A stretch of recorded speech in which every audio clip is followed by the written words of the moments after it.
Review of 'Raja Saab'. First trailer చూసినప్పుడు ఎలాంటి ఎక్సైట్‌మెంటే లేదు. సెకండ్ ట్రైలర్ మాత్రం మూవీని చూడాలని ఇంట్రెస్ట్ వచ్చింది. అండ్ మూవీకెళ్ళి చూసా. నాకైతే పర్లేదు బానే అనిపించింది. మారుతి గారు ఏమోని విజువల్‌గా ప్రెజెంట్ చేయాలనుకున్నారు. ఆ ఎఫర్ట్స్ అంతా క్లైమాక్స్‌లో కనిపిస్తుంది. ఆ దెయ్యాలు భయపెట్టాలనుకున్నది అంత కన్విన్సింగ్‌గా ఉండదు. అండ్ ఎక్కడా భయం లేదు. ఇంకా యాజ్ యూజువల్ తమన్ గారు బ్యాక్‌గ్రౌండ్ స్కోర్ చాలా కొత్తగా ఉంది. వీఎఫ్ఎక్స్ అండ్ విజువల్స్ చాలా బాగా ప్రెజెంట్ చేశారు. కథలో స్ట్రాంగ్ ఎమోషన్‌ని ప్రాపర్‌గా చూపించలేదు. ప్రభాస్ గారు కామెడీతో కొద్దిగా ఎంటర్‌టైన్ చేశారు. కొన్ని చోట్ల బానే అనిపిస్తుంది. ఇంకా సంజయ్ దత్ గారిని స్ట్రాంగ్ విలన్‌గా చూపిస్తారేమో అనుకున్నా, కానీ ప్రాపర్‌గా యూజ్ చేసుకోలేదు. మళ్ళీ అక్కడి నుంచి ఒక లవ్ ట్రాక్. ఫస్ట్ హాఫ్ మొత్తాన్ని ప్రభాస్ గారు నడిపించారు. మారుతి గారు రైటింగ్, స్క్రీన్ ప్లే ఎక్కడే గాని ఎంగేజ్ చేయదు.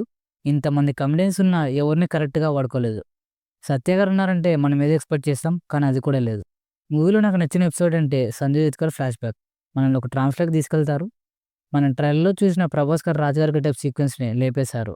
క్లైమాక్స్‌లో వచ్చే 20 మినిట్స్ విజువల్స్ చాలా బాగా ప్రెజెంట్ చేశారు. మిగతాదంతా ఓకే ఓకే ఉంటుంది. ఒకసారైతే చూడొచ్చు. మరి మూవీ చూస్తుంటే మీకెలా అనిపించింది? అండ్ వీడియో నచ్చితే లైక్ చేయండి, షేర్ చేయండి. And take care. Thank you for watching.